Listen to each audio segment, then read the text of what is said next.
আমি আর্য চলে এসেছি আরিয়ান স্টাস থেকে। আশা করি আপনারা সবাই ভালো আছেন। ঘড়ির কাঁটায় ঠিক দুপুর 12টা। আমি ব্যস্ত সুন্দর করে গিফট প্যাক করতে। বাবা খুব সুন্দর করে এঁকে দিয়েছে, কিন্তু এত তোড়জোড় কিসের জন্য?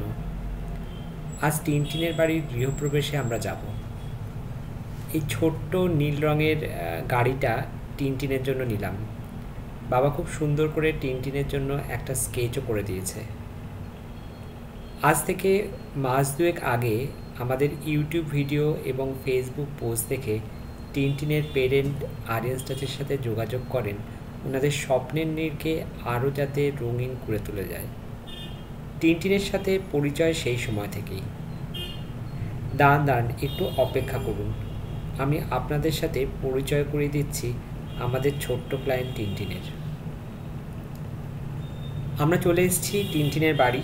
খুব সুন্দর ছিমচামভাবে মেন এন্ট্রেন্স সাজানো। এই তো চলে এসছে টিনটিন বাবু আমাদের অভ্যর্থনা জানাতে। গাল ভরা মিষ্টি হাসি আর শঙ্খধ্বনি, ধূপ ধুনোর গন্ধে এক মনোরম পরিবেশ। ফ্ল্যাটটা ফার্স্ট ফ্লোরেতে হবার জন্য খুব একটা গরম লাগছিল না। বাড়ির সকল সদস্যের আন্তরিক ব্যবহারে আমরা সত্যি মুগ্ধ। মে মাস থেকে কাজ শুরু হবে, আপনারা সঙ্গে থাকবেন। টিনটিনের বাড়ির কাজের আপডেট নিয়ে খুব তাড়াতাড়ি আমরা আসছি। ধন্যবাদ।